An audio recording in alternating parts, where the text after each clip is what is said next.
Lembra quando dizem que a família é o lugar mais seguro do mundo? Isso é mentira. A maior mentira que já ouvi.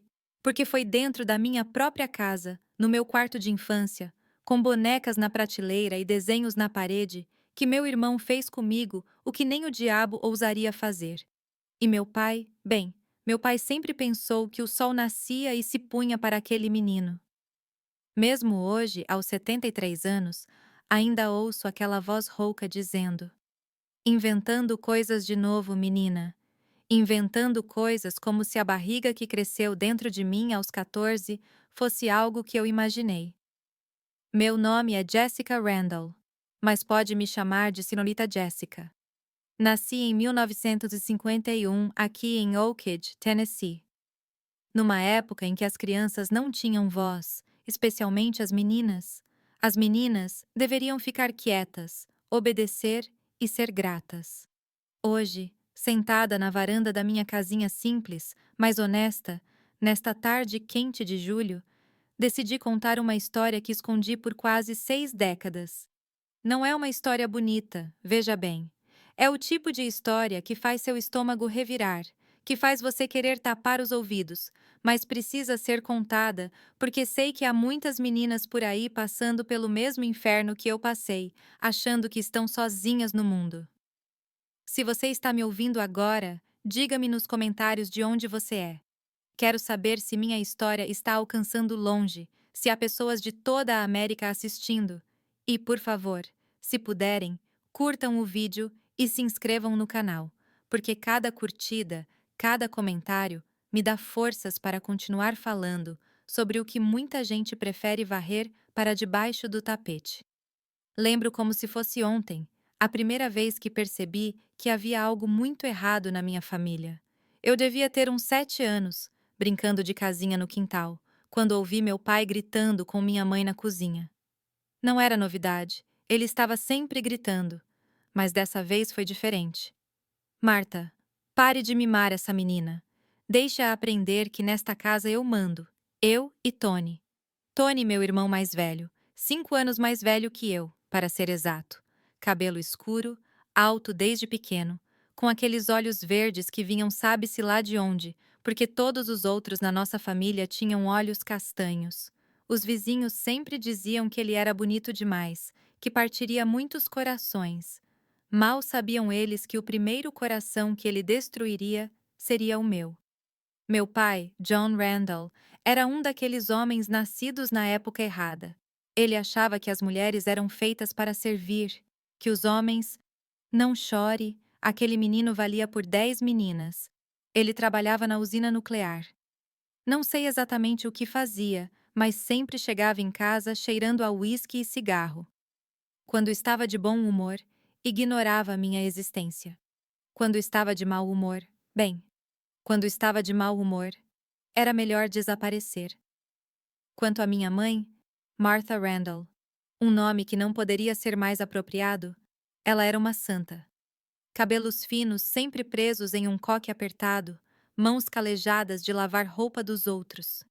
Ela tentou, coitada, tentou me proteger o melhor que pôde, mas contra meu pai não havia muito que pudesse fazer. Fique quieta, minha filha, ela sussurrava quando papai começava a gritar. Vai passar, vai passar.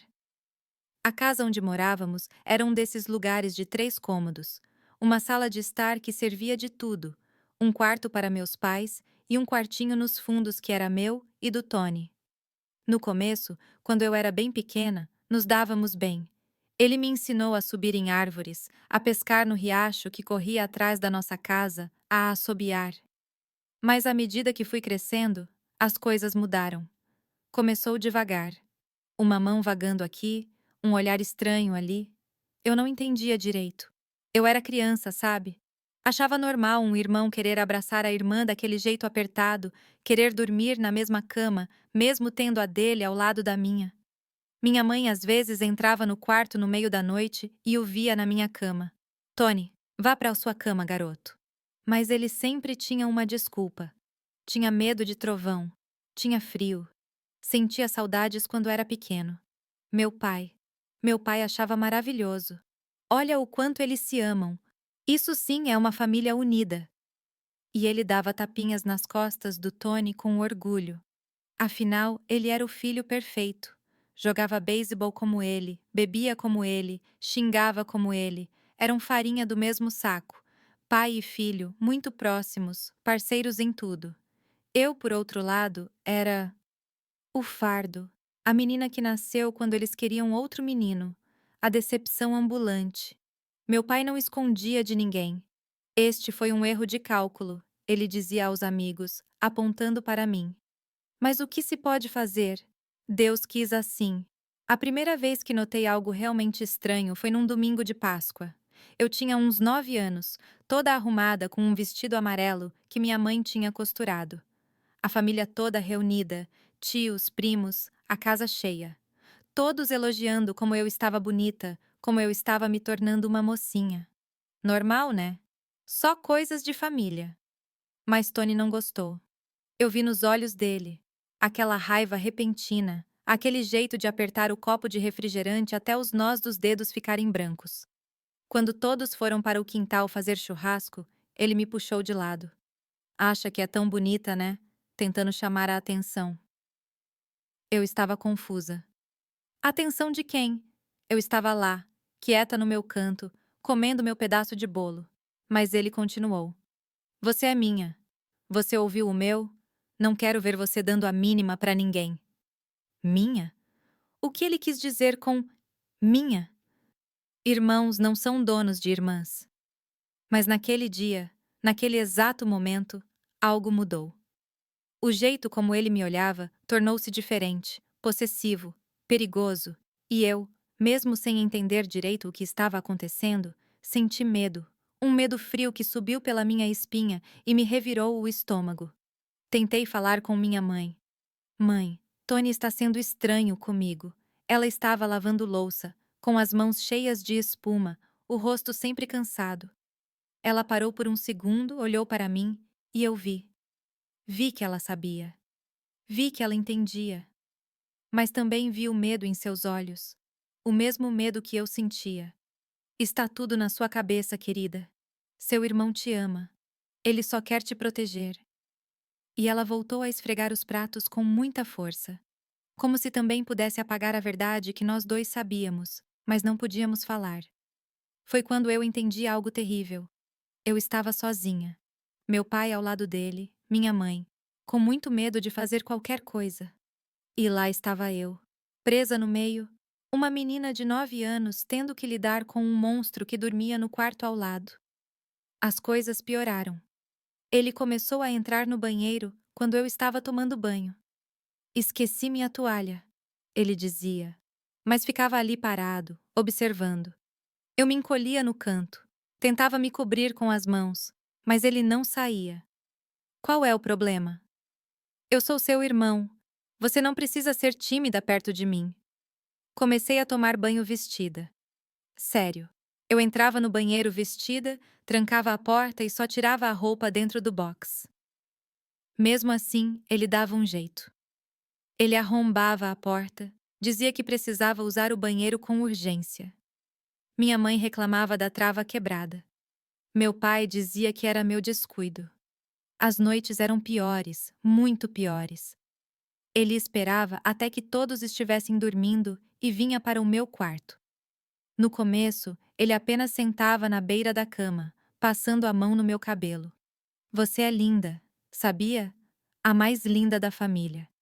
Eu fingia dormir, apertava os olhos, rezava para ele ir embora. Às vezes funcionava, às vezes não. Quando fiz 11 anos, as coisas saíram completamente do controle. Na verdade, foi no meu aniversário.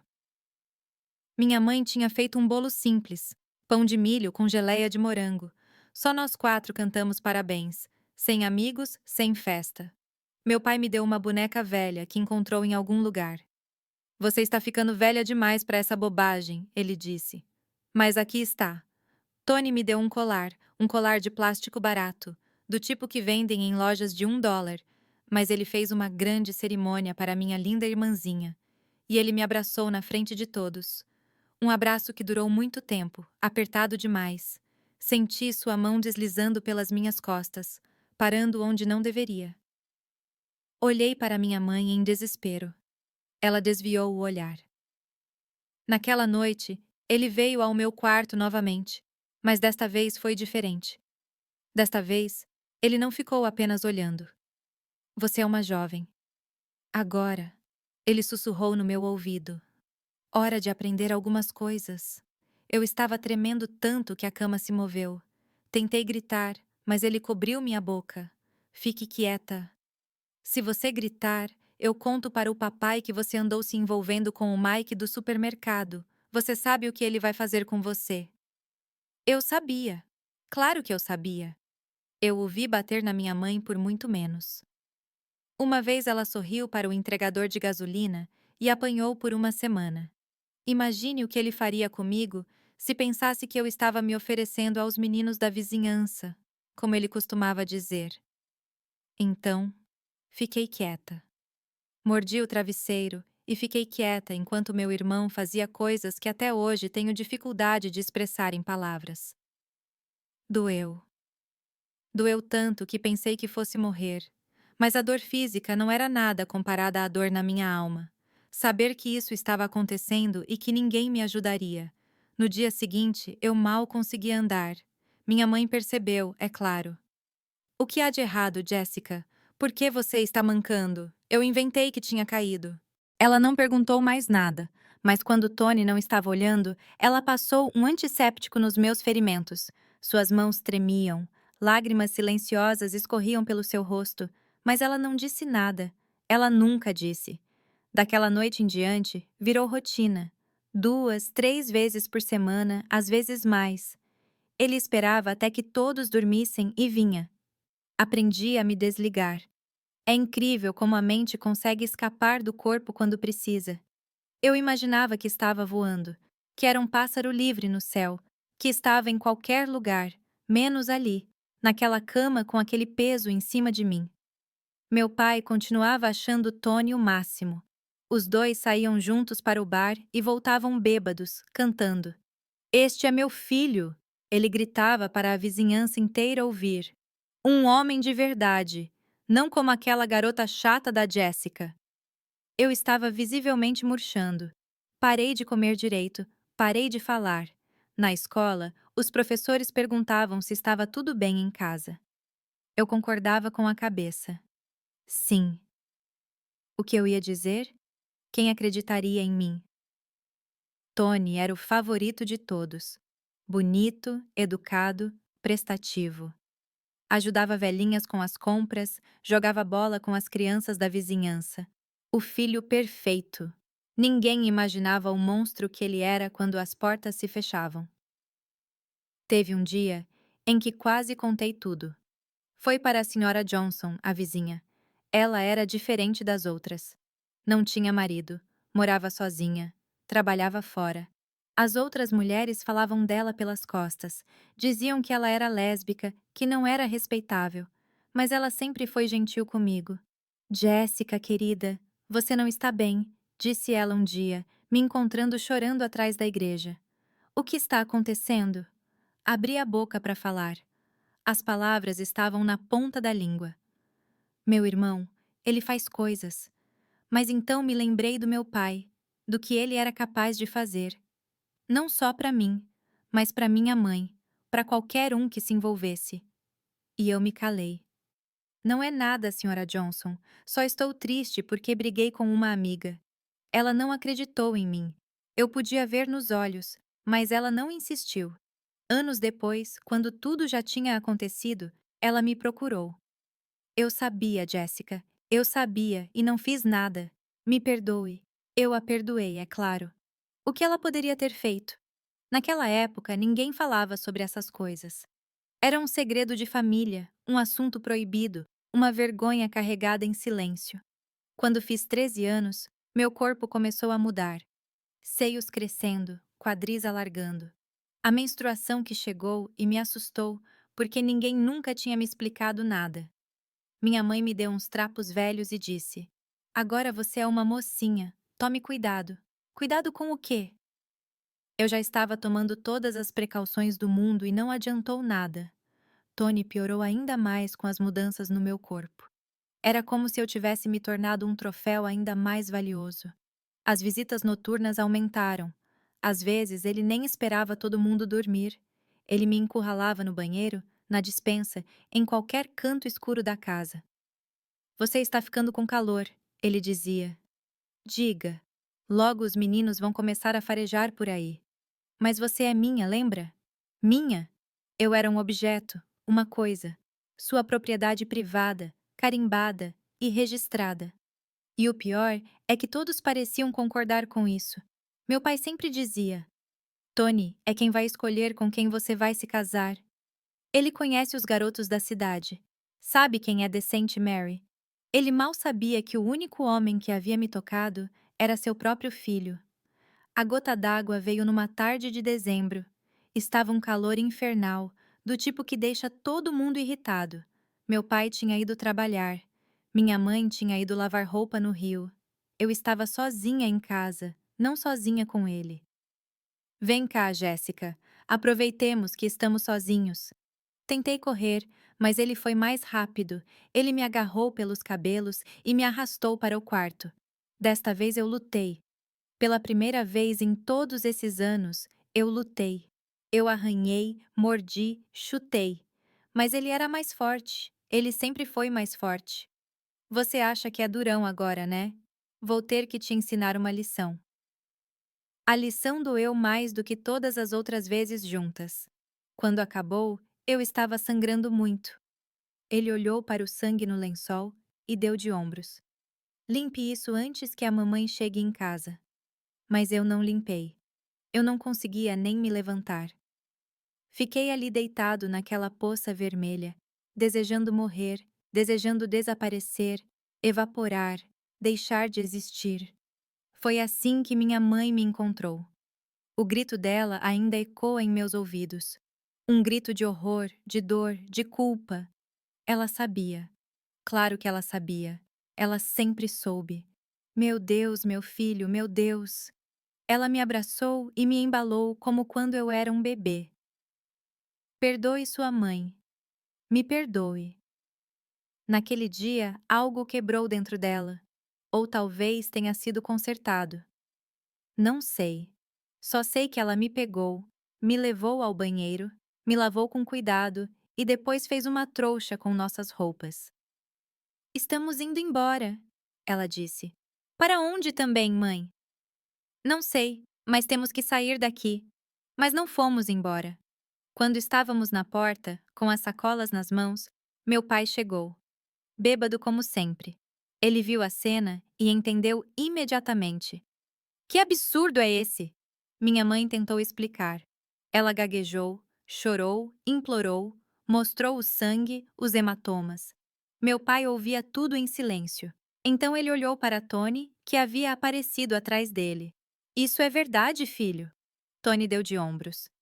Jéssica está inventando coisas, pai. Você sabe como as mulheres são.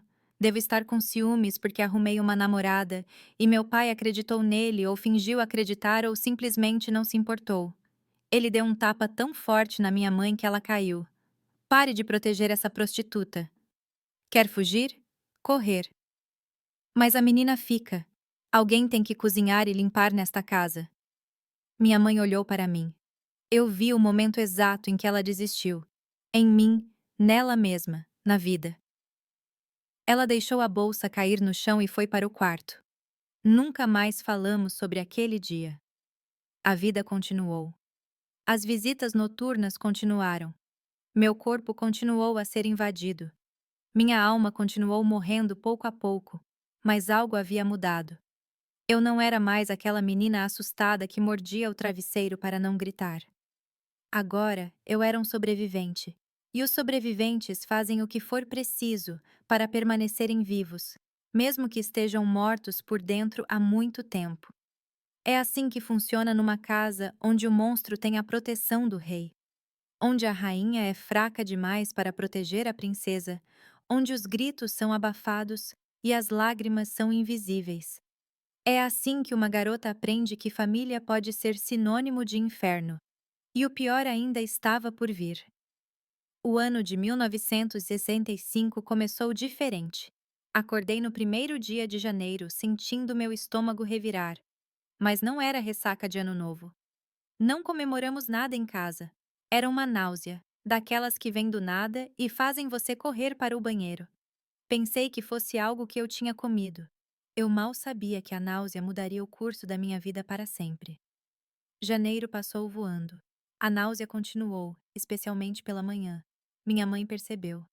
Claro, as mães percebem tudo, mesmo quando fingem não ver. Você está comendo comida estragada, garota? Eu balancei a cabeça.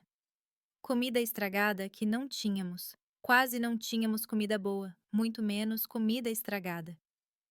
Foi numa terça-feira de fevereiro que me dei conta. Minha menstruação estava atrasada, muito atrasada. Eu realmente não prestei muita atenção nessas coisas. Eu nunca fui regular de qualquer forma. Mas quando juntei o atraso com o enjoo, com os seios doloridos, com aquela vontade estranha de comer picles com manteiga de amendoim, meu Deus, não, não pode ser. Mas foi. Lembro-me do desespero que senti sentada no chão do banheiro contando nos dedos quantos meses faziam desde a minha última menstruação. Dezembro não chegou. Janeiro também não. Fevereiro já estava na metade e nada. 3 meses. 3 meses carregando isso dentro de mim. O pânico foi tão grande que vomitei ali mesmo. Desta vez, não foi enjoo da gravidez. Foi puro terror. 14 anos de idade. Eu tinha 14 anos e estava grávida do meu próprio irmão.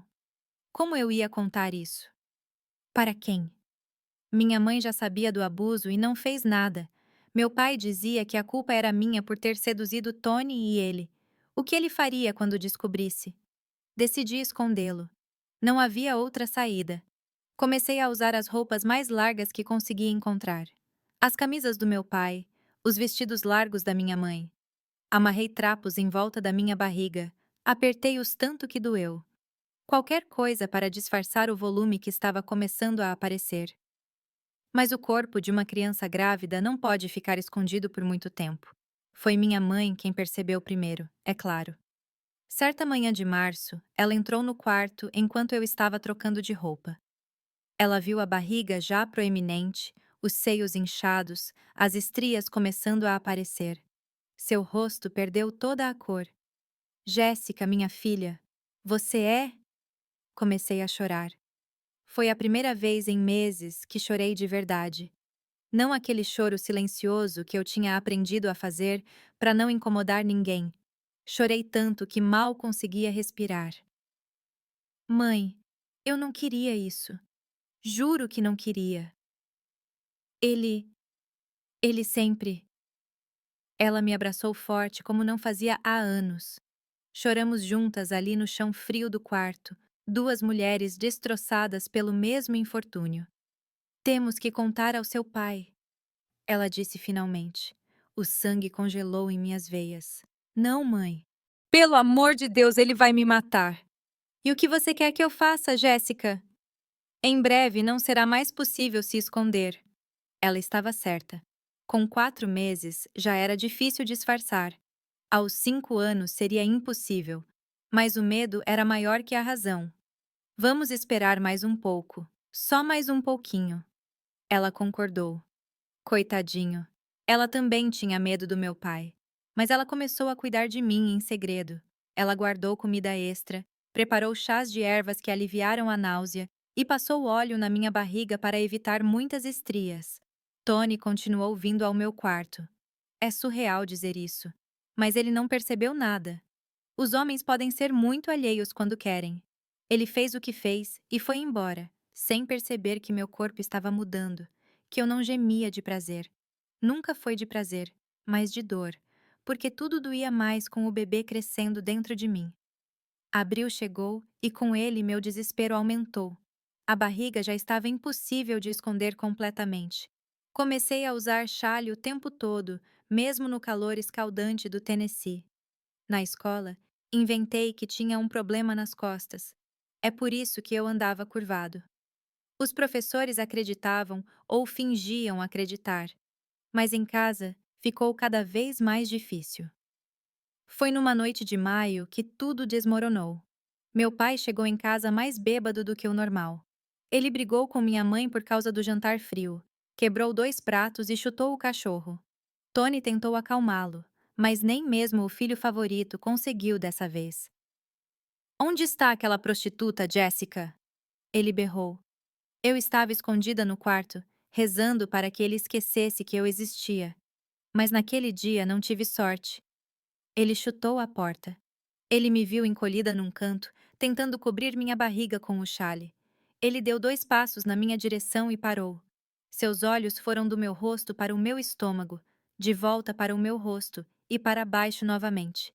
Tire esse pano, pai. Eu tiro esse pano. Com as mãos trêmulas, tirei o chale. Fiquei ali, a barriga de 5 meses claramente visível sob o vestido fino. O silêncio era pior que qualquer grito. Ele ficou vermelho, roxo, com os olhos esbugalhados. Quando ele finalmente falou, sua voz saiu baixa, perigosa. De quem é? Abri a boca, mas nenhum som saiu. De quem é? Como eu iria responder isso? Estou perguntando de quem é esse filho? John, acalme-se. Minha mãe tentou intervir. Ele deu um tapa nela sem nem olhar. Cale-se! Ele voltou sua atenção para mim. Prostituta! Eu sabia. Sempre soube que você não era bom. Quem foi? O garoto da mercearia? O ajudante do açougueiro? Quantos eram, sua vagabunda? As palavras me cortaram mais fundo que uma faca. Vagabunda. Prostituta. Aos 14 anos, grávida do meu irmão, e foi isso que meu pai viu em mim. Pai. Não foi eu que não me chamei de pai. Ele cuspiu as palavras. Eu não sou pai de uma prostituta. Foi quando Tony entrou na sala. Ele viu a cena, entendeu imediatamente. Mas em vez de medo ou culpa, o que vi em seu rosto foi raiva. O que está acontecendo aqui? Sua irmã. Meu pai apontou para mim como se eu fosse um animal nojento. A prostituta está grávida. Tony olhou para mim. Nossos olhos se encontraram por um segundo. Naquele segundo, ele sabia que eu iria falar. Ele viu isso no meu rosto. E ele decidiu agir primeiro. Eu sabia. Ele disse calmamente. Eu a vi com Mike várias vezes no posto de gasolina. Tentei te contar, mas você não acreditou. Mike, o frentista, um garoto de 16 anos que mal olhava para mim. Mas só a menção do nome foi suficiente para meu pai explodir completamente. Aquele filho da Kiel. Nelhés. Eu vou matá-lo. E ele saiu pela porta, cambaleando, bêbado, mas determinado. Tony foi atrás dele, não para detê-lo, mas para garantir que a história continuasse. Fiquei sozinho com minha mãe. Ela olhou para mim com uma mistura de pena e desespero. Por que você não disse a verdade? Teria ajudado? Respondi, cansada demais para chorar. Você acha que ele teria acreditado? Ela não respondeu. Nós dois sabíamos a resposta. O que aconteceu depois foi um inferno ainda pior. Meu pai foi atrás do Mike e fez um escândalo enorme. A família do menino ficou apavorada e jurou que ele nunca tinha me tocado. E era verdade. Mas meu pai já tinha espalhado pela cidade que o frentista tinha abusado da inocência de sua filha. Em 2 semanas, a família de Mike se mudou da cidade. Eles fugiram da vergonha, das ameaças, das fofocas. Um menino inocente pagou pelo crime do meu irmão. E eu?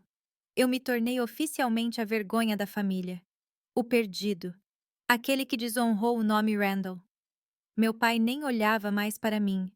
Minha mãe cuidava de mim em segredo, mas sempre com aquele olhar de quem carrega um fardo pesado demais. Tony, ele se tornou o herói. O irmão que tentou proteger a honra da família.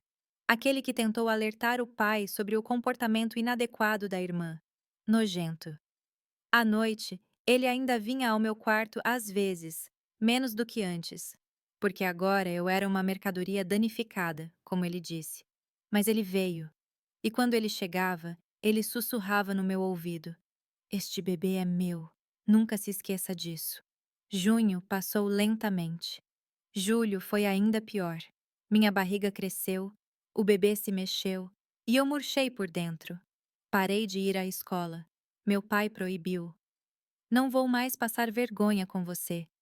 Eu estava trancada em casa, uma prisioneira carregando outra prisão em meu ventre. As únicas saídas eram para a igreja. Meu pai insistiu que eu fosse, que todos vissem meu pecado, minha vergonha. As senhoras da igreja sussurravam, apontavam e balançavam a cabeça em desaprovação. Sentei-me no último banco, com o xale cobrindo minha barriga agora enorme, e rezei, não por perdão. De que perdão eu precisava, senão de força, de uma saída, de um milagre? Em agosto, grávida de 8 meses, eu mal conseguia andar. Pés inchados, dores nas costas, o bebê pesando como chumbo. Minha mãe fazia partos em casa. Ela era parteira nas horas vagas, quando não estava lavando roupas ou apanhando do meu pai. Ela me preparou para os sinais, me ensinou a respirar, a suportar a dor. Vai ser difícil, ela disse.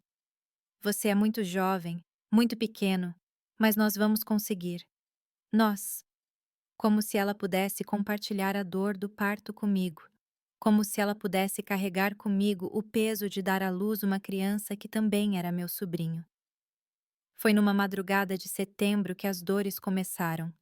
Acordei com uma pontada nas costas, depois outra na barriga, com líquido escorrendo pelas pernas. Minha bolsa estourou. Chamei minha mãe baixinho. Ela veio correndo. Avalie a situação. É hoje. As horas seguintes foram um borrão de dor. Mordi um pano para não gritar, para não acordar os homens da casa. Minha mãe ferveu água, preparou panos limpos e sussurrou palavras de encorajamento. Força, querida. Respire. É isso. Assim. Está quase acabando. Mas ainda não tinha acabado.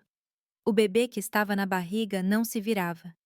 Minha mãe estava suando tanto quanto eu.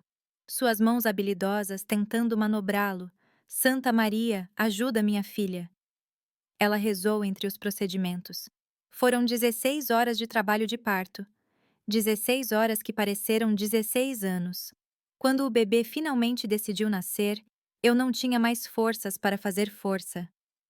Mais uma vez, Jéssica. Só mais uma. E foi numa última onda de dor que ele nasceu. Um menino. Pequeno, mas perfeito. Cabelo escuro. Pele clara. Seus olhos, quando ele os abriu, eram verdes. Verde como o do Tony. Minha mãe cortou o cordão umbilical, limpou o bebê e o enrolou em um pano. Quando ela o colocou no meu peito, senti algo que não esperava. Amor puro, devastador, incondicional. Aquela pequena criatura não tinha culpa de nada. Ele era inocente, puro, merecia toda a proteção do mundo. Como você vai chamá-lo? Minha mãe perguntou. Antes que eu pudesse responder, a porta se abriu. Meu pai entrou. Tony estava atrás dele. Eles viram o bebê e me viram exausta e sangrando na cama. É um menino, disse meu pai. Uma sombra de orgulho passou por seu rosto. Desapareceu rapidamente. Não importa. Filho de prostituta é sempre filho de prostituta. Mas Tony se aproximou. Ele olhou para o bebê, viu os olhos verdes, o queixo já dando sinais de ser quadrado como o dele. Ele sorriu. O garoto é bonito, ele disse. E por um breve momento, vi em seus olhos algo como remorso, culpa. Não. Era possessividade, orgulho distorcido. Aquele bebê era a prova viva do seu poder sobre mim. Ele se chamará Charles, meu pai decidiu. Charles, um nome de homem de verdade. Talvez ele não puxe a mãe, Charles. Meu filho agora tinha um nome: Charles Randall. Não há registro de pai porque oficialmente ninguém sabia quem era. Mike estava desaparecido há meses, então não puderam colocar seu nome. Era só meu. Nos dias que se seguiram, a casa ficou estranha. Meu pai fingiu que o bebê não existia. Minha mãe cuidou de nós dois da melhor maneira possível. E Tony, ele rondava. Ele observou o bebê mamar, trocar fraldas e dormir. Às vezes ele tentava segurá-lo, mas eu não deixava. Meu corpo inteiro ficou tenso quando ele se aproximou. Ele também é meu filho. Ele disse suavemente uma vez quando estávamos sozinhos. Não, respondi com toda a firmeza que consegui reunir. Ele é meu, só meu. Mas eu sabia que não era verdade. Naquela casa, naquela família, nada era só meu. Nem meu corpo, nem meu filho, nem minha vida. O leite demorou a descer. Charles chorava de fome. Chorei de desespero. Minha mãe fazia chás, massagens, mas parecia que meu corpo se recusava a nutrir aquela criança que vinha de tanto sofrimento. Foi a senhora Johnson, a vizinha, que salvou a situação. Ela apareceu com uma lata de fórmula e disse que era uma sobra dos netos. Uma mentira, é claro. Ela comprou, mas apresentou de uma forma que meu pai não pôde recusar sem parecer pior do que já era. Aceite, John. É para a criança. Ele não tem culpa de nada. E assim Charlie sobreviveu aos seus primeiros meses. Fórmula doada pelo vizinho. Roupas que misteriosamente apareceram na porta. Um cobertor aqui, uma chupeta ali. A cidade sabia, todos sabiam, e alguns, poucos, tentavam ajudar como podiam. Mas a situação em casa só piorava. Meu pai bebia mais, batia mais. Minha mãe visivelmente definhou, e Tony começou a fazer planos. Quando o garoto crescer, ele será igual a mim, ele dizia. Vou-lhe ensinar tudo. Ele será meu parceiro, meu sangue. O terror que senti ao ouvir isso foi pior do que toda a violência que sofri. Meu filho. Ele queria transformar meu filho em um monstro como ele. Não, de jeito nenhum. Eu morreria antes de deixar isso acontecer. E foi aí que comecei a planejar nossa fuga, sozinha aos 15 anos, com um bebê de poucos meses, sem dinheiro, sem ter para onde ir. Mas eu tinha que tentar. Para Charles, para a criança inocente que merecia uma chance de ser diferente, de ser melhor, de ser livre. O problema era como escapar de uma prisão onde seus carcereiros dormem no quarto ao lado. Como proteger uma criança quando você ainda é uma criança? Como encontrar a salvação quando o mundo inteiro lhe virou as costas? A resposta viria da maneira mais inesperada possível e mudaria nossas vidas para sempre. Mas eu te conto isso mais tarde. O plano de fugir martelava na minha cabeça dia e noite. Charles já tinha 3 meses, bebia bem da mamadeira, dormia quase a noite toda. Mas como era uma garota de 15 anos, sem um tostão, vai conseguir fugir com um bebê? Para onde ir? Com que dinheiro?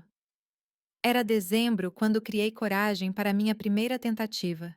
Meu pai tinha ido trabalhar. Tony tinha ido jogar basquete. Minha mãe estava no quintal pendurando roupas. Peguei Charles, enrolei-o em um cobertor, coloquei uma sacola de compras, suas poucas roupas e uma lata de fórmula. Eu nem tinha mala. Eu ia embora como uma moradora de rua. Cheguei ao portão. Meu coração batia tão forte que pensei que fosse explodir. Um passo na calçada. 2, 3. Foi quando ouvi a voz do meu pai. Aonde você pensa que vai? Ele não tinha ido trabalhar. Estava se escondendo, esperando, como se soubesse que eu tentaria. Virei-me lentamente. Charles pressionou meu peito. Eu estava levando o bebê para tomar um pouco de ar fresco. O tapa veio antes que eu terminasse a frase. Caí sentada na calçada, protegendo Charles com o meu corpo. Ele começou a gritar, assustado, deitado como uma prostituta. Pensei, você ia fugir com o desgraçado. Ele me arrastou de volta para casa pelos cabelos, trancou a porta e pegou a chave. Daquele dia em diante, me tornei uma prisioneira oficial. Eu não podia nem ir ao quintal sem supervisão. Janeiro de 1966 chegou quente e sufocante. Charles estava crescendo, parecendo mais com Tony a cada dia. Os mesmos olhos verdes, o mesmo queixo quadrado. Ele era minha bênção e minha maldição. Eu amava aquela criança mais do que a minha própria vida. mas cada traço familiar era um lembrete do horror que eu havia vivido. Tony começou a se interessar mais pelo menino. Ele queria abraçá-lo, fazer caretas, brincar. Eu ficava enojada, mas nem sempre conseguia evitar. Meu pai apoiava. Deixe o tio cuidar do sobrinho. É bom ter uma figura masculina por perto. Figura masculina. Se ele soubesse que tipo de figura era aquela. Uma tarde, ouvi Tony conversando com um amigo. Quando o garoto crescer, ele será meu amigo. Vou lhe ensinar tudo o que sei: mulheres, bebida, diversão.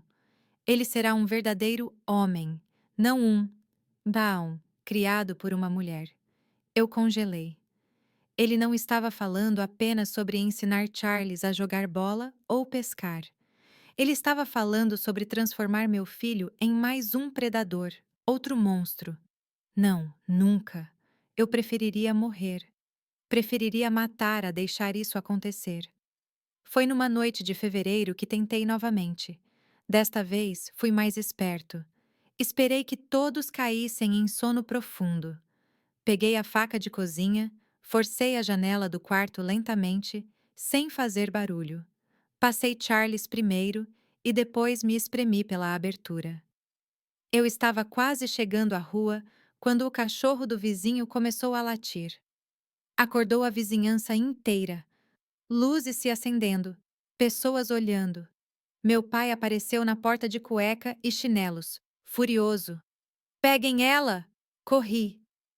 Com Charles nos braços, descalço, corri como nunca. Mas para onde também? Eu não conhecia ninguém. Não tinha família além daquela. Todas as ruas escuras pareciam iguais. O bebê estava chorando. Eu estava chorando. O desespero tomando conta. Acabei me escondendo atrás da igreja. Agachei-me lá rezando pelo amanhecer, por uma solução para um milagre. Mas nenhum milagre aconteceu. Meu pai veio com Tony e dois amigos. Eles me encontraram facilmente. Cidades pequenas não têm muitos lugares para se esconder. A surra que levei daquela vez quase me matou. Fui espancado até desmaiar. Acordei 2 dias depois, todo machucado, mal conseguindo abrir os olhos. Eles estavam tão inchados. Da próxima vez eu te mato, meu pai prometeu. E o desgraçado com você. Eu não duvidei. O ódio em seus olhos era real, palpável. Se eu tentasse fugir de novo, acordaria em um caixão. Se eu acordasse. Março passou, 2 de abril. Eu vivia como um fantasma naquela casa. Cuidei de Charles, fiz as tarefas domésticas, apanhava quando saía da linha. Tony continuou me visitando à noite quando tinha vontade. Menos do que antes, agora eu estava usado e danificado, mas ele ainda vinha. Você ainda é minha, ele dizia. Não importa quantos filhos você tenha, filhos no plural. O terror de engravidar novamente consumia mim. Mas o que eu podia fazer? Trancar a porta não adiantava. Ele arrombava. Gritar não adiantava. Eu apanhava mais. Me defender era impossível. Ele era mais forte. Foi em maio que conheci Rosie, uma garota da minha idade que começou a frequentar a igreja. Ela tinha vindo de Nova York com a família. O pai dela era um banqueiro transferido, diferente de todos na cidade. Ela usava calças, xingava, fumava escondido. No começo, ela me assustou. Depois, me fascinou. Ela era tudo o que eu queria ser: livre, corajosa, segura de si. Começamos a conversar depois da missa. Ela não me julgou, não cochichou pelas minhas costas como as outras. Quantos anos tem seu filho? Perguntou ela um dia. 8 meses. E o pai? Não existe pai. Ela me olhou daquele jeito que só outra mulher entende. Sempre existe um pai. A questão é se vale a pena falar sobre ele. Eu não falei, mas acho que ela entendeu mesmo assim. Ela começou a aparecer na minha casa com desculpas esfarrapadas, pegando um livro emprestado, pedindo uma receita. Meu pai não gostava dela. Aquela ali não é uma garota decente, mas minha mãe defendia as visitas. Era bom ter companhia, ela disse. O que ninguém sabia era que Rosie estava me ajudando a planejar. Ela tinha contatos em Nova York, novos abrigos, lugares para mulheres como eu, lugares que aceitavam mães solteiras sem fazer perguntas. Mas você precisa de dinheiro para a passagem, ela explicou, e algo para se sustentar até encontrar um emprego. Dinheiro. Sempre o maldito dinheiro. Onde uma garota trancada em casa iria conseguir dinheiro? A resposta veio de onde eu menos esperava. Junho chegou com os preparativos da cidade para o 4 de julho. Fogos de artifício, desfile, churrasco. Meu pai decidiu que a família participaria.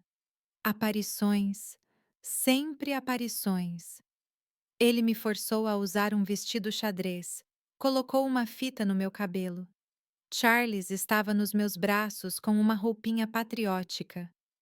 Na festa, enquanto meu pai bebia com os amigos e Tony dançava com as meninas, consegui um momento a sós.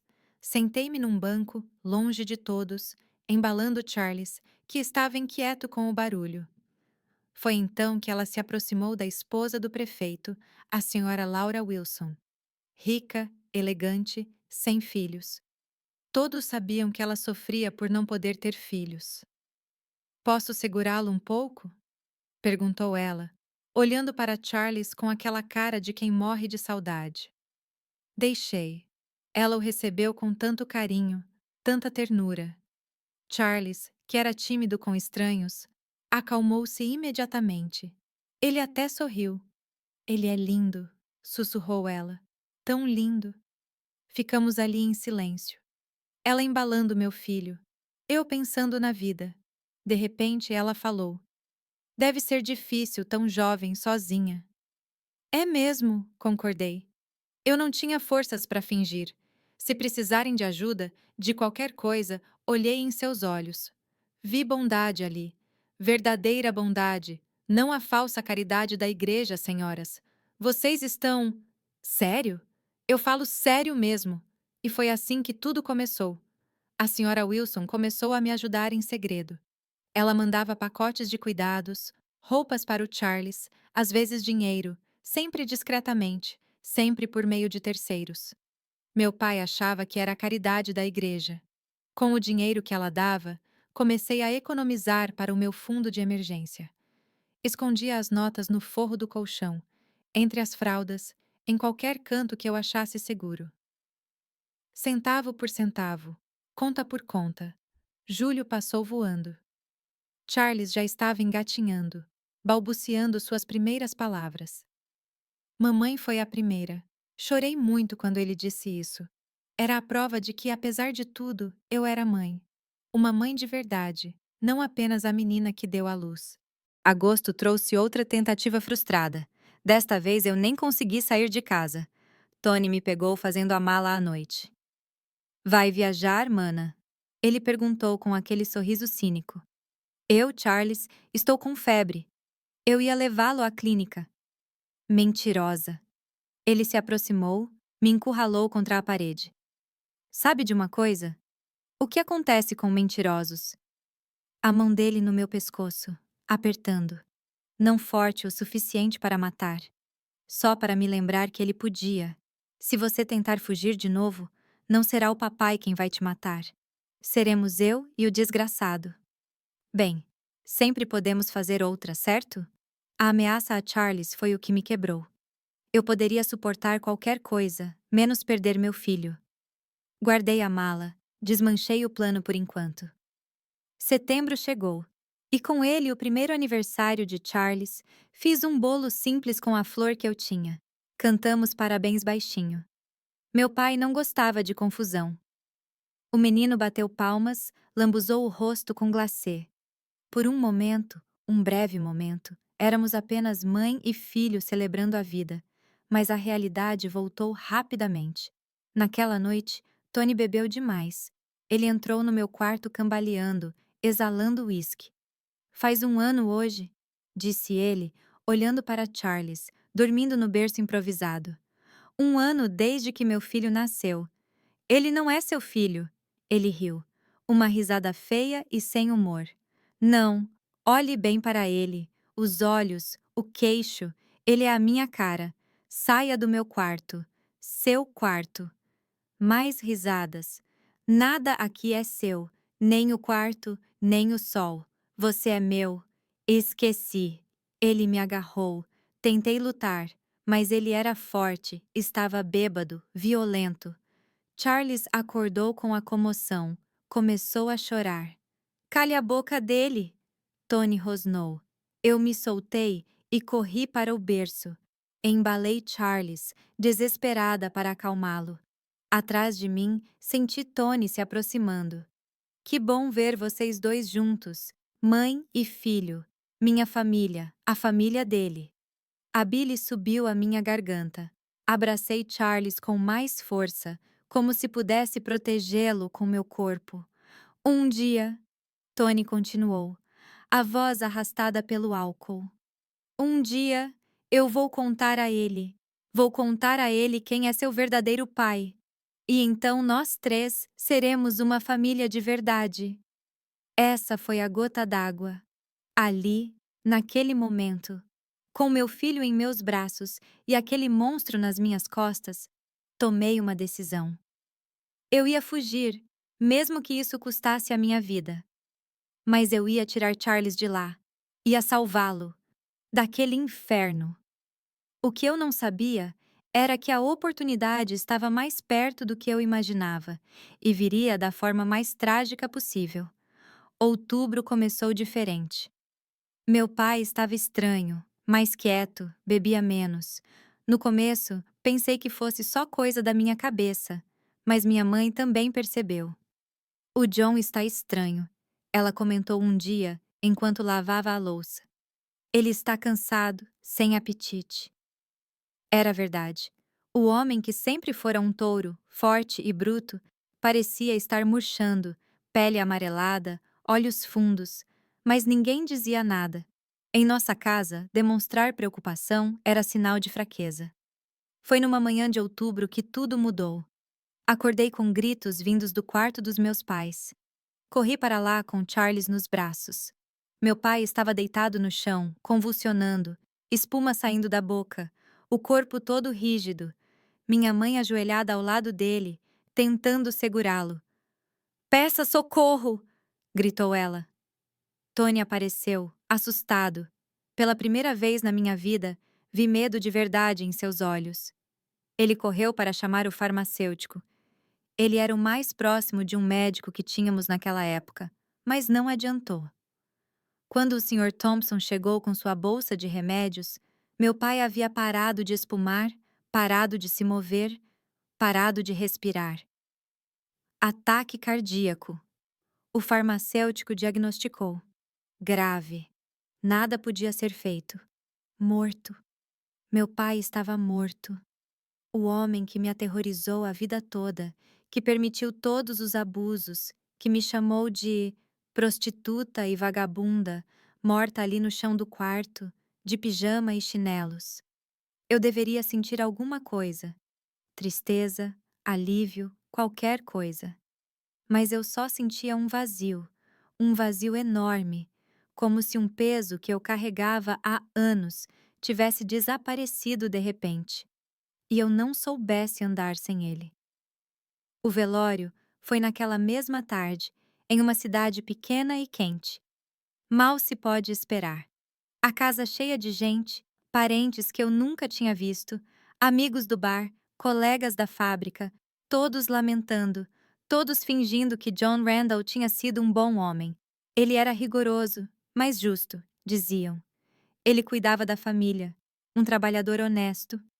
Mentiras, mas mentiras em que todos preferiam acreditar. Tony se tornou o homem da casa da noite para o dia. Ele recebeu as condolências, organizou o funeral, tomou as decisões. Eu vi em seu rosto o orgulho de assumir o posto do pai. O novo chefe, o novo dono. Foi no cemitério. Ao ver o caixão sendo baixado que me dei conta. A morte do meu pai significava uma coisa.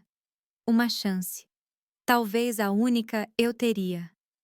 O homem que me aprisionou, que me observou, que ameaçou me matar se eu fugisse, não existia mais. Olhei para Tony do outro lado do túmulo. Ele segurava minha mãe, desempenhando o papel de filho devotado, mas seus olhos encontraram os meus. E no meio da manhã, todo o teatro. Ele sorriu. Um sorriso pequeno e discreto. Só para mim, o sorriso dizia tudo. Agora eu estou no comando. Agora você é ainda mais minha. Mas ele não sabia. Não sabia disso. Naquele exato momento, observando a terra cair sobre o caixão do meu pai, eu planejava minha liberdade. Nossa liberdade, a minha e a de Charles. A morte do meu pai não foi uma tragédia, foi um milagre. O milagre pelo qual eu havia rezado por tanto tempo. Os primeiros dias após o funeral foram uma bagunça. Pessoas entrando e saindo da casa, trazendo comida, dando condolências. Minha mãe andava pela casa como uma alma penada, sem saber o que fazer sem o marido para dar ordens. Tony estava se pavoneando, bancando o chefe à família, recebendo a papelada da herança, assinando documentos. Mas eu não estava perdendo tempo. Enquanto eles lidavam com a burocracia da morte, eu planejava a vida. Rosie apareceu no terceiro dia com seu jeito de não se importar com convenções. Então, vou arriscar. Olhei para Charles brincando no chão. 14 meses já. Andando com aquelas perninhas bambas, dizendo palavras aleatórias. Meu lindo e inteligente menino que merecia mais do que aquela casa amaldiçoada. Eu sou, mas preciso ser inteligente. Quando? Em breve? Antes que ele assuma tudo de vez. O plano era simples: esperar a leitura do testamento, pegar a minha parte, porque eu tinha direito a alguma coisa, sendo filha, e desaparecer. Rosie já tinha conversado com uma prima em Nova York que alugava quartos para moças. Não era o ideal, mas era um começo. O problema começou quando o advogado leu o testamento. Sim, meu pai tinha um testamento. E adivinhe, ele deixou tudo para o filho homem. Tudo. A casa, o terreno, as economias para mim e minha mãe. Apenas o direito de morar lá o máximo de tempo possível. Como Tony permitiu. Mas isso não é justo. Minha mãe finalmente encontrou coragem para reclamar. O advogado deu de ombros. A lei permite. Seu marido poderia dispor de seus bens como quisesse. Vi o sorriso triunfante no rosto de Tony. Agora era oficial. Ele era o dono de tudo, de cada um de mim. Naquela noite, deitada na cama com Charles dormindo ao meu lado, o desespero bateu forte. Sem dinheiro, como eu iria fugir? A passagem de ônibus para Nova York era cara. Eu precisava de comida para a viagem, leite em pó para Charles, um lugar para ficar quando chegasse lá. Foi quando me lembrei da senhora Wilson, a esposa do prefeito. Ela havia dito que ajudaria se necessário. A oferta ainda era válida? No dia seguinte, inventei que precisava ir à farmácia comprar remédios para Charles. Era mentira, mas minha mãe me deixou ir. Ela estava tão perdida sem o marido que não questionou mais nada. Corri para a casa do prefeito. Mansão enorme, jardim bem cuidado, cerca alta. Bati palmas no portão, com o coração na boca. Boca. E se ela não quisesse me receber? E se ela tivesse se arrependido da oferta, mas veio? Linda como sempre. Vestido de seda, sorriso gentil. Jéssica, que surpresa. Soube do seu pai. Meus pêsames. Obrigada, senhora Wilson. Eu preciso falar com a senhora. Ela viu o desespero em meu rosto. Entre, querida. Vamos conversar. Na luxuosa sala de estar, com Charles no meu colo, olhando maravilhada para as decorações de cristal, contei tudo a ela, não os detalhes resolvidos. Eu ainda não tinha coragem para isso. Mas o essencial, que eu precisava sair daquela casa, que eu não tinha para onde ir, que eu temia pelo futuro do meu filho. Ela ouviu em silêncio. Quando terminei, ela suspirou profundamente. Eu suspeitava disso. Cidade pequena, Sempre se suspeita. Mas eu nunca tive provas. Nunca soube como ajudar. Agora você pode. Por favor, eu só preciso de dinheiro para uma passagem para recomeçar. Ela ficou pensativa. Depois de um tempo que parecia eterno, ela falou: Eu posso fazer melhor do que isso. Eu tenho uma amiga em Washington, D.C., dona de uma pensão familiar. Ela precisa de ajuda na cozinha. Oferece quarto e alimentação. Não é muito, mas é um trabalho honesto e um lugar seguro. Washington, D.C., a capital do país, longe o suficiente de Oak Ridge para nunca mais cruzar o caminho de Tony. Meu coração disparou de esperança. Eu aceito. Aceito qualquer coisa. Ligarei para ela hoje. E a passagem? Considere um presente. Quase chorei de gratidão, mas a senhora Wilson não tinha terminado. Há uma condição, Jessica. Você vai embora e não volta mais. Não escreva. Não envie notícias. Corte todo o contato. É para a sua segurança e para a minha. Meu marido não pode saber que eu ajudei. Você entende? Eu entendi. Claro que entendi. O prefeito não gostaria de saber que sua esposa ajudou a garota decadente da cidade a escapar. Isso poderia manchar a reputação da família. Eu prometo, ninguém jamais saberá. Saí de lá com o coração leve pela primeira vez em anos. Eu tinha um plano. Eu tinha ajuda. Eu tinha esperança.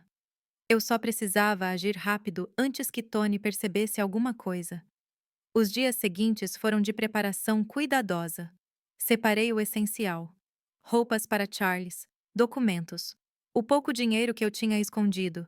Tudo cabia em uma mala de viagem. A vida inteira em uma mala. Rosie ajudou como pôde. Ela descobriu os horários dos ônibus, a melhor rota, onde fazer paradas.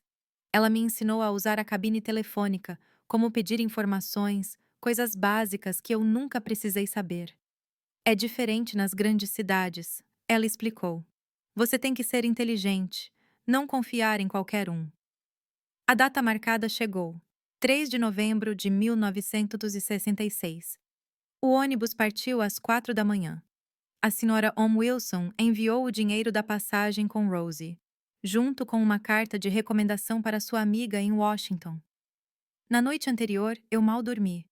Fiquei olhando para Charles, memorizando cada detalhe.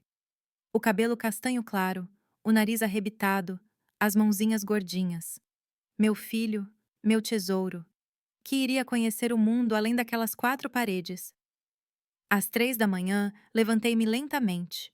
Me vesti Charles, enquanto ainda dormia, pegou a bolsa e fez o sinal da cruz. A casa estava silenciosa, minha mãe roncando baixinho em seu quarto. Tony tinha saído. Era sexta-feira, sua noite no bordel da cidade. Atravessei a sala na ponta dos pés. Cada rangido do assoalho parecia um trovão. Charles se mexeu em meus braços, resmungou. Eu o silenciei suavemente, embalando-o. Eu estava quase na porta quando ouvi. Vai mesmo embora? Eu congelei. Virei-me lentamente. Minha mãe estava lá, parada na porta da cozinha, camisola velha, cabelo desgrenhado, olhos vermelhos de tanto chorar. Mãe, eu sei. Eu sempre soube de tudo. Sua voz era um sussurro entrecortado, mas eu nunca tive coragem. Seu pai. Eu estava com medo. Por que você não me protegeu? A pergunta saiu antes que eu pudesse contê-la. Anos de dor em uma frase. Ela abaixou a cabeça. Porque eu sou fraca. Sempre fui. Mas você não é. Você é forte, Jessica. Mais forte do que eu jamais serei. Ser. Olhamos uma para a outra no escuro. Mãe e filha. Dois destinos opostos. Vá. Ela finalmente disse. Vá e não olhe para trás. Cuide bem desse garoto. Dê a ele a vida que você merece. Aproximei-me, beijei seu rosto, pele enrugada, cheiro de sabonete, gosto de lágrimas. Adeus, mãe. Adeus, minha filha. Saí pela porta sem olhar para trás. O ar do amanhecer era frio e cortante. Charles aninhou-se em meu peito e voltou a dormir. Caminhei rapidamente pelas ruas desertas. Cada passo me afastava mais daquela casa, daquela vida, daquele pesadelo. A estação de ônibus era pequena e mal iluminada. Rosie já estava lá, fiel até o fim. Pensei que você não viria mais. Eu quase não consegui. Minha mãe. Ela sabe. Ela sempre soube. Rosie assentiu. Entre mulheres, algumas coisas não precisam ser ditas. O ônibus chegou bufando, soltando fumaça preta. O motorista, um velho barrigudo, pegou meu bilhete sem olhar. Washington, hein? Viagem longa. 18 horas se não quebrarmos no caminho. 18 horas. Quase um dia inteiro me afastando do inferno, me aproximando de sabe-se lá o quê. Mas qualquer coisa era melhor do que ficar. Subi os degraus com dificuldade, equilibrando Charles e a bolsa. O ônibus estava quase vazio, meia dúzia de passageiros dormindo, cabeças balançando ao ritmo da estrada. Escolhi um assento no fundo, perto da janela. Acomodei Charles, que agora estava acordado, olhando tudo com curiosidade de bebê. Rose veio se despedir. Cuide dele e de você. Eu vou. Quando você chegar lá, esqueça este lugar. Esqueça tudo. Comece do zero. Tipo, é fácil assim. Ela segurou minha mão. Não é fácil, mas é necessário. Você merece ser feliz, Jessica. Vocês dois fazem isso. O motorista buzinou. Vamos. Tenho uma agenda a cumprir. Rose desceu correndo. Ela acenou da calçada quando o ônibus partiu.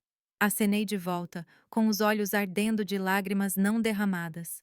O ônibus ganhou velocidade, deixando para trás as casinhas familiares.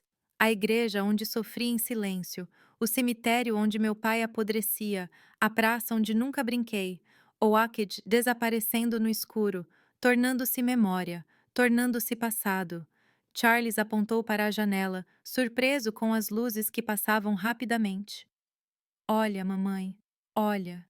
Sim, meu filho, estamos indo para muito, muito longe. Ele bateu palmas, feliz com a aventura. Tão pequeno, tão inocente. Ele não tinha ideia do inferno que estávamos deixando para trás, do monstro que dormia naquela casa e que acordaria em poucas horas para descobrir que sua presa havia escapado. Imaginei a cara do Tony quando viu a sala vazia, a raiva, o ódio, mas também o alívio. Agora, ele não teria que dividir a herança nem sustentar o bastardo da irmã. Sim, ele ficaria furioso no começo, mas depois encontraria outra vítima. Homens como ele sempre fazem isso. A cidade estava cheia de meninas indefesas, de pais passivos, de mães fracas. Mas eu não era mais um deles. A estrada se estendia à frente, uma faixa de asfalto cortando os campos. O sol estava começando a nascer, pintando o céu de rosa e laranja. Charles dormia no meu colo, respirando suavemente, mãozinha agarrando minha blusa. 18 horas. 18 horas para deixar Jessica Randall para trás e nascer outra pessoa. Alguém sem passado, sem traumas, sem medo. Alguém que poderia recomeçar. Descansei a cabeça na janela, observando a paisagem mudar. Campos esparsos, pequenas cidades pobres, postos de gasolina isolados, o sul profundo passando diante dos meus olhos. Tão grande, tão cheio de possibilidades. Em Washington, ninguém me conhecia. Ninguém conhecia minha história. Eu poderia inventar qualquer coisa. Viúva de guerra, garota do campo tentando a sorte, mãe solteira comum, tudo menos a verdade. A verdade permaneceria enterrada em Oakridge, junto com meu pai, junto com a minha inocência, junto com a garota que eu era e nunca mais seria. Charlie se moveu e murmurou. Eu dei o peito a ele. Eu ainda amamentava, mais por conforto do que por fome. Ele sugou ansiosamente, seus olhos verdes me olhando com absoluta confiança. Verde como o do pai. Mas isso não importava mais. Eram apenas olhos, lindos olhos do meu lindo filho, que cresceria livre, feliz, sem nunca saber de onde veio. O ônibus balançava, o motor roncava, as horas passavam. Paradas rápidas em pequenas cidades cujos nomes eu nem sabia. Pessoas entrando e saindo, vidas se cruzando por momentos. Em uma das paradas, desci para usar o banheiro. Mulher sozinha com bebê sempre chama a atenção. Uma senhora mais velha se ofereceu para segurar Charles enquanto eu ia. Obrigado, mas vou levá-lo comigo. Nunca, nunca mais eu o deixaria sozinho com estranhos. Nunca mais confiaria cegamente. Aprendi da pior maneira que o perigo mora onde você menos espera. De volta ao ônibus, comi o almoço que Rosie havia preparado. Sanduíche, uma banana, água em uma garrafinha. Comida simples, mas com sabor de liberdade. A tarde caiu. A noite chegou. Charles dormiu a maior parte da viagem, acordando apenas para mamar ou quando o ônibus balançava muito. Eu não dormi. Eu não consegui. Cada milha era uma vitória. Cada cidade passou por um alívio. Finalmente, era quase meia-noite quando o motorista anunciou: próxima parada, Estação Rodoviária de Washington, D.C. Quem estiver desembarcando, prepare suas coisas. Washington. Nós chegamos. Olhei pela janela e vi as luzes da cidade. Grandes blocos de concreto iluminavam ruas largas. Um mundo completamente diferente do que eu conhecia. Respirei fundo. A nova vida começou agora, sem olhar para trás, como Rosie disse, sem medo, como minha mãe nunca conseguiu, apenas Charles e eu contra o mundo. O ônibus parou. Saí com as pernas bambas e o corpo dolorido por causa da viagem. Charles acordou com o movimento. Olhou ao redor, assustado com tanta luz, tanto barulho. Está tudo bem, meu amor. Chegamos.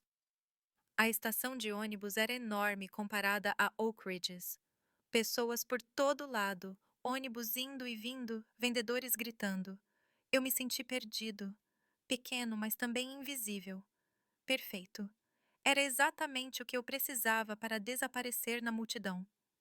Procurei um telefone público e disquei o número que a Sra. Wilson havia me dado. Uma voz feminina respondeu. Pensão Good Hope. Olá, é a Sra. Marta? A Sra. Wilson me enviou. Jessica Randall. Oh, sim. Eu estava esperando você. Venha, querida, pegar um táxi. Dei este endereço ao motorista.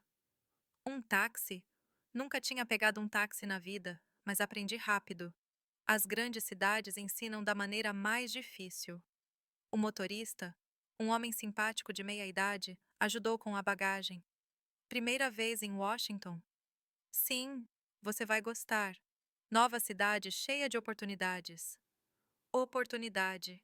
Era tudo o que eu precisava. A pensão ficava em uma área residencial, um prédio simples, mas limpo. A senhora Marta estava esperando na porta.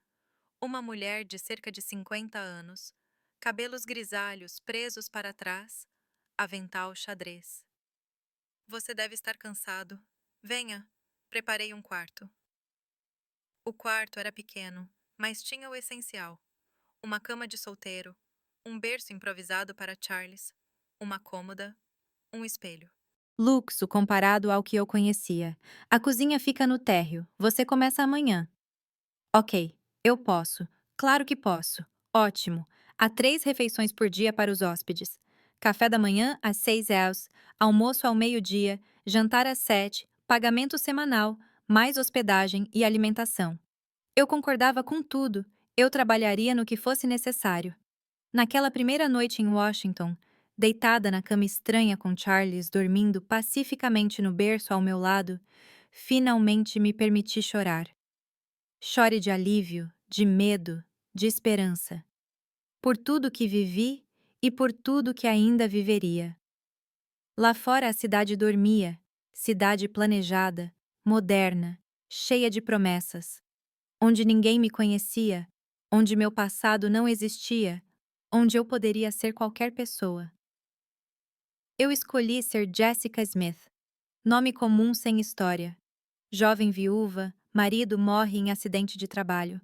Um entre milhares de migrantes que chegavam todos os dias à capital em busca de uma vida melhor. E de certa forma era verdade. Eu estava migrando. Eu estava buscando uma vida melhor. Só não para um marido morto. O passado ficou em Oakland. O futuro começou ali, naquele quartinho apertado, naquela cidade estranha, com meu filho nos braços e a liberdade ao meu alcance. Não seria fácil, mas seria nosso. E isso foi o suficiente. Washington foi minha salvação e meu desafio. Os primeiros meses na pensão da senhora Marta foram difíceis, mas de uma maneira diferente. Não era o terror de antes. Era a dureza do trabalho honesto, da rotina pesada, mas gratuita. Eu acordava às 5 da manhã, deixava Charles dormindo, a dona Marta cuidava dele enquanto eu trabalhava e ia para a cozinha. O café da manhã para 15 hóspedes não foi brincadeira. Torrada, ovos fritos, café fresco. Aí eu limpava tudo, preparava o almoço, feijão, arroz, carne, limpava de novo, preparava o jantar. Nesse meio tempo, eu corria para amamentar Charles, trocava fraldas e dava atenção a ele. Mas sabe de uma coisa? Foi bom. Foi exaustivo. Estava suado, mas era meu. Ninguém me tocou sem permissão. Ninguém invadiu meu quarto. Ninguém me chamou de prostituta.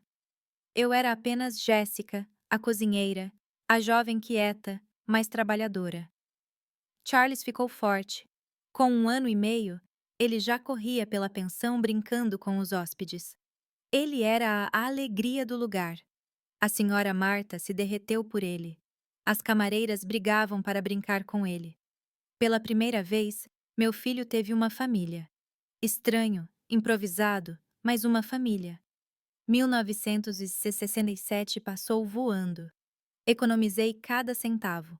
O sonho era sair da pensão, alugar um lugarzinho só para nós, por menor que fosse, mas nosso, onde eu pudesse criar Charles do meu jeito, longe dos olhares curiosos, das perguntas incômodas.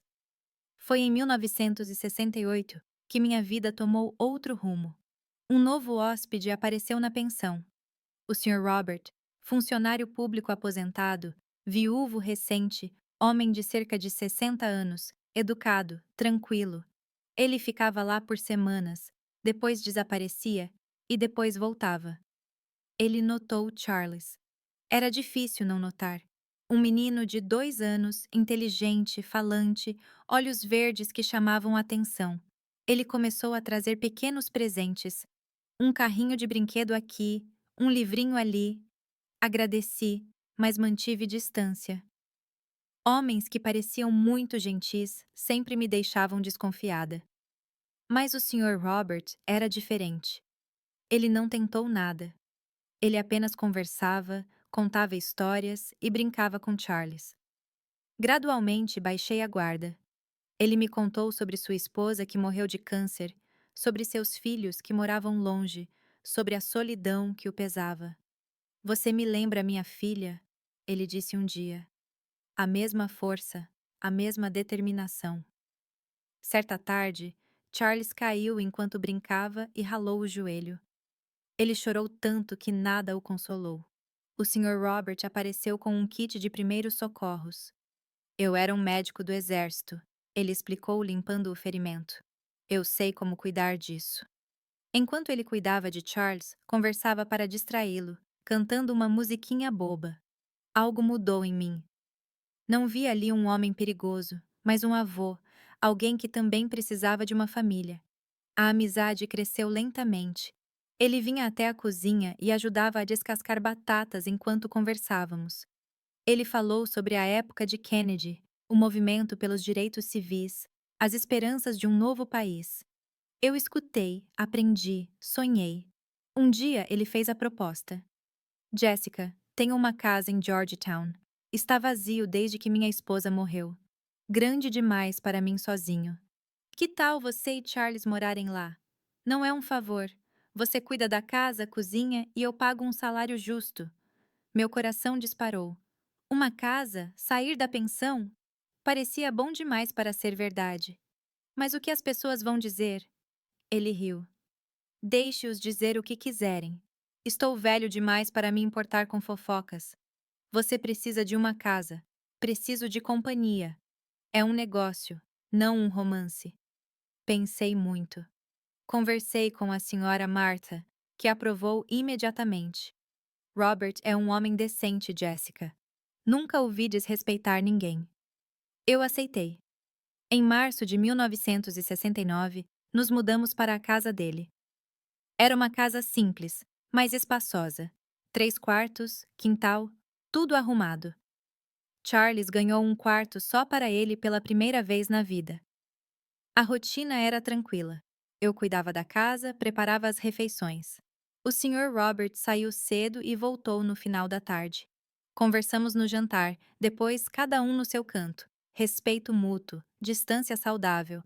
Mas as crianças não conhecem esses limites. Charles adotou o Sr. Robert como seu avô.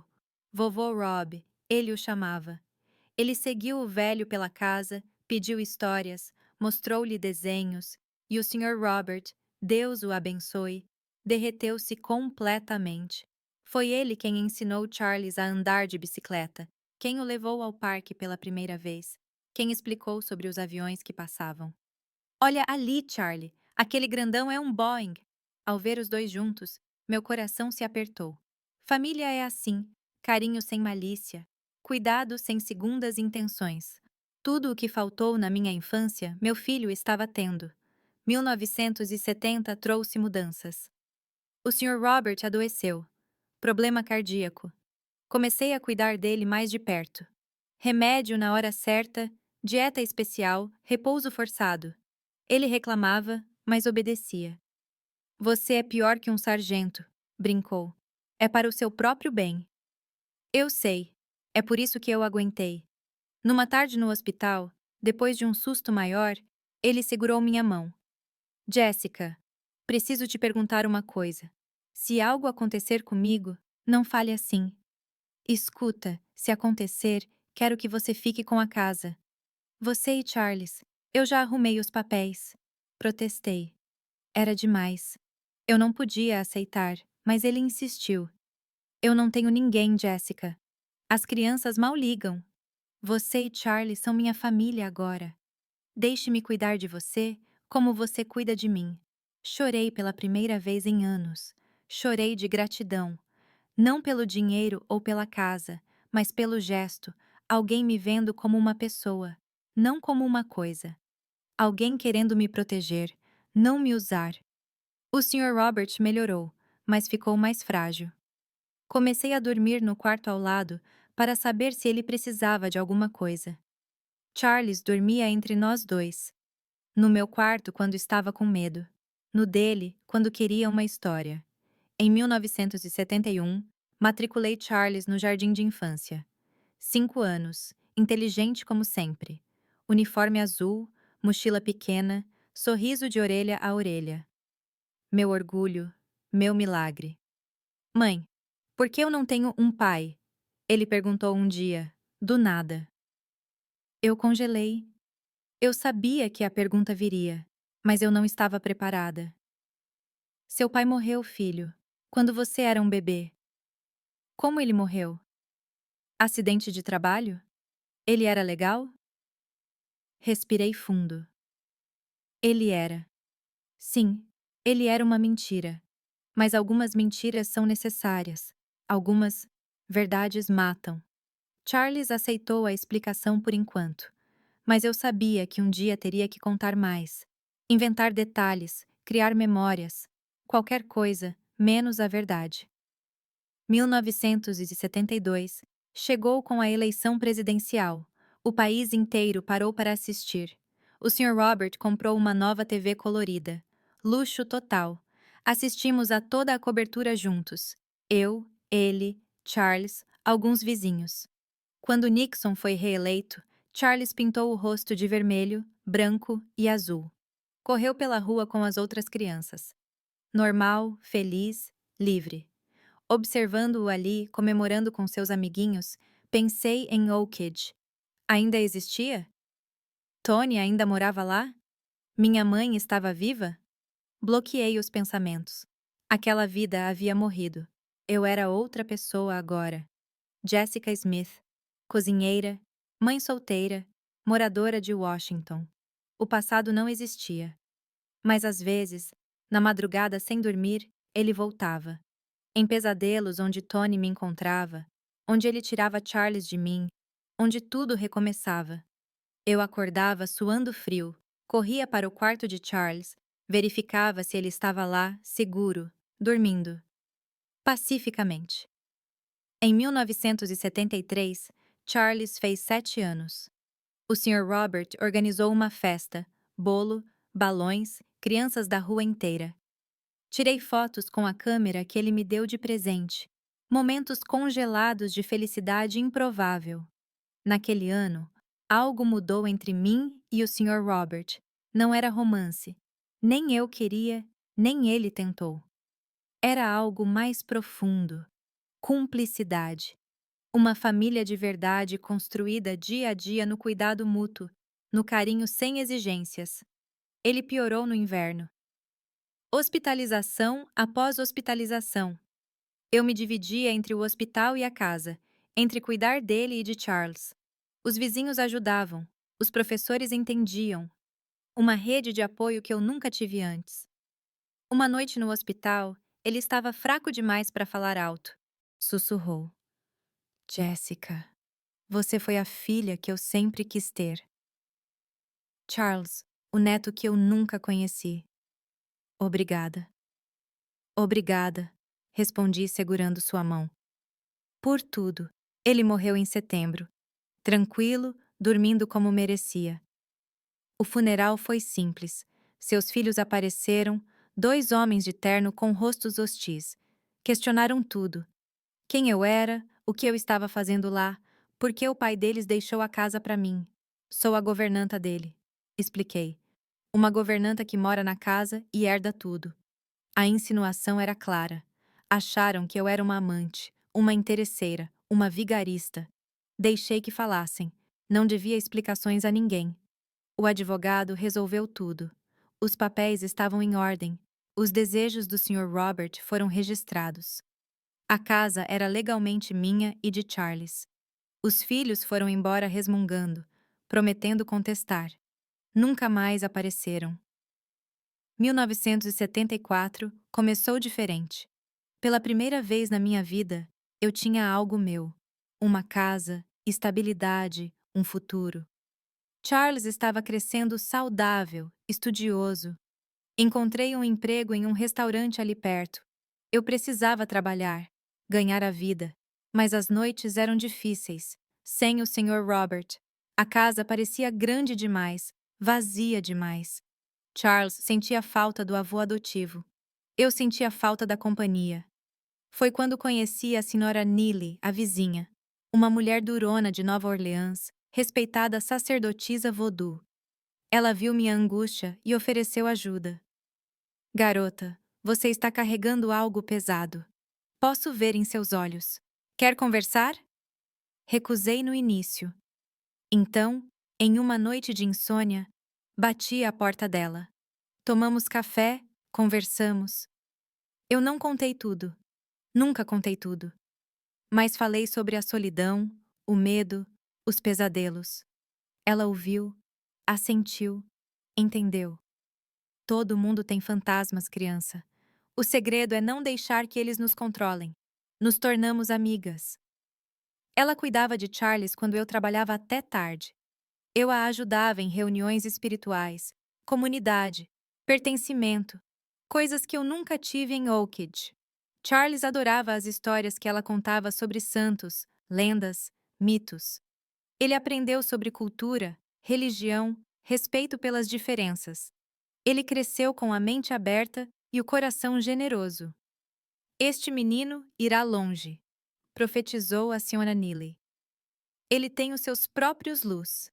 Eu esperava que fosse verdade, que ele fosse longe mesmo, longe de qualquer sombra do passado, de qualquer marca da violência que o criou. Em 1975, Charles fez 9 anos. Questionador pré-adolescente, curioso sobre tudo. As perguntas sobre o pai voltaram, mais elaboradas. Que tipo de trabalho ele fazia? Construção. Ele ajudou a construir Washington. Por que não há fotos dele? Perdemos tudo em uma mudança.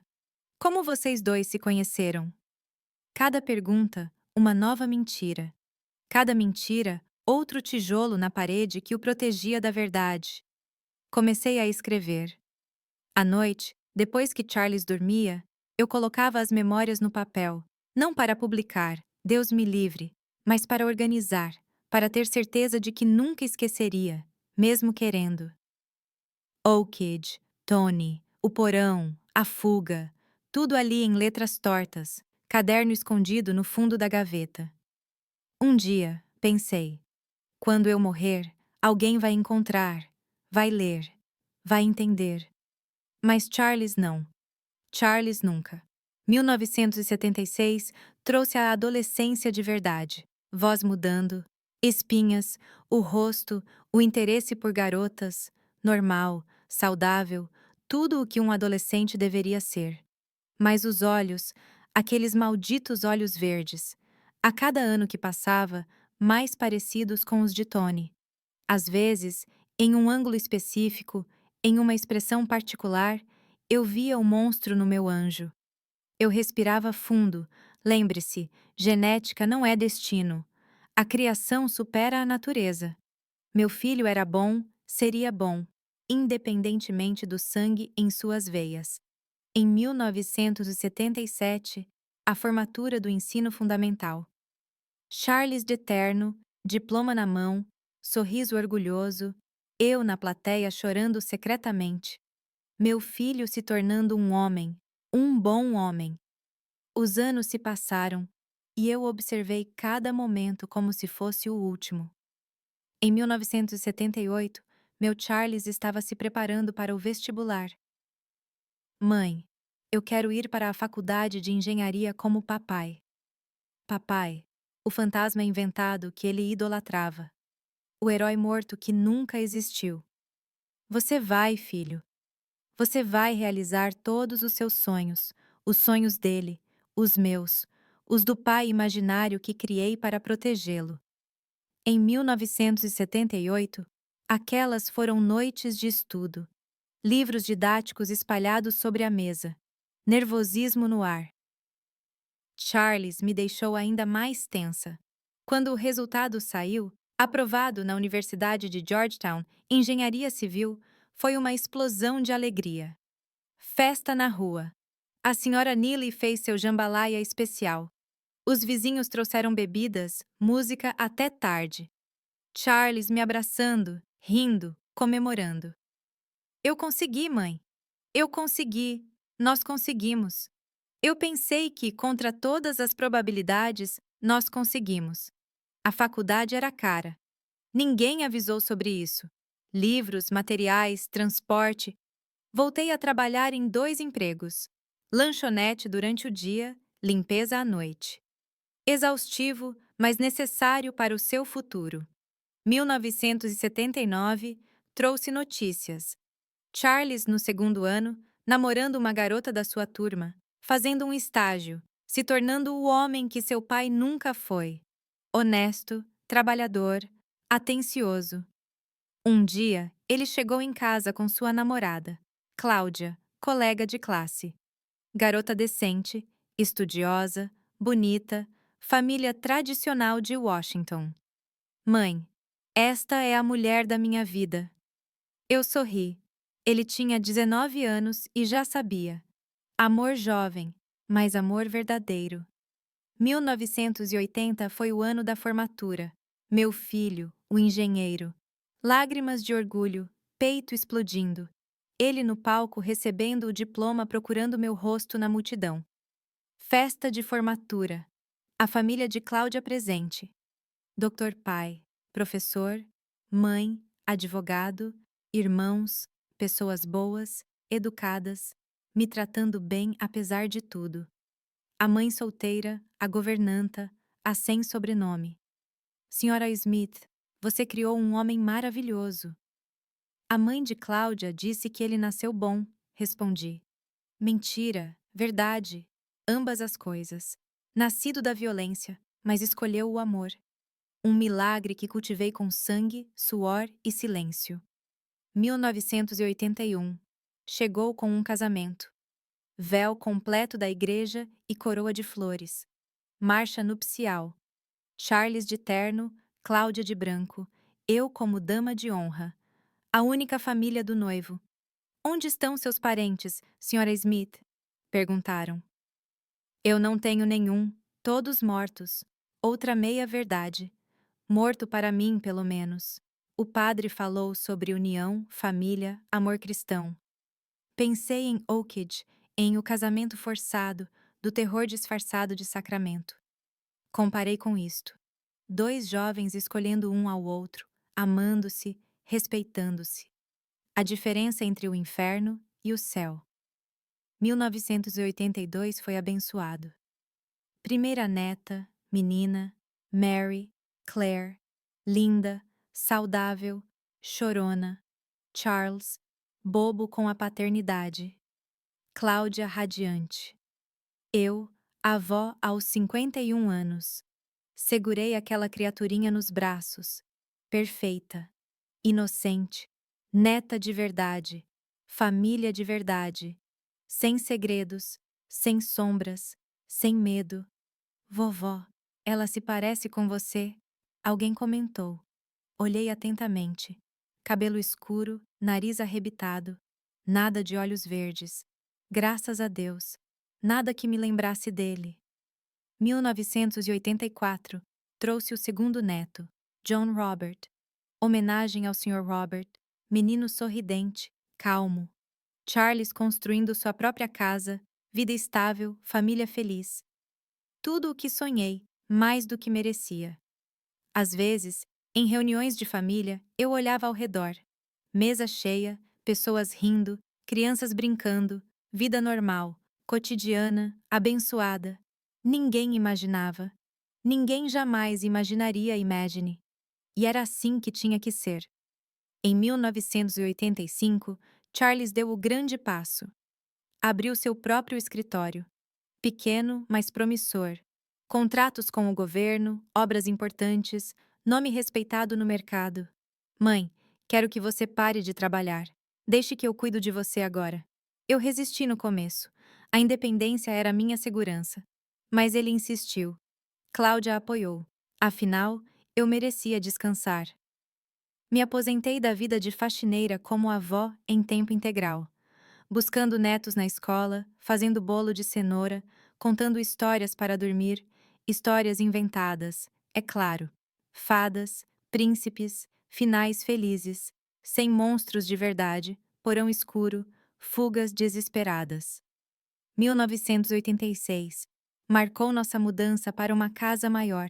Jardim, piscina, quarto para cada filho. Charles insistindo que eu morasse com eles. Você é a chefe da família, mãe. Seu lugar é conosco. Meu lugar.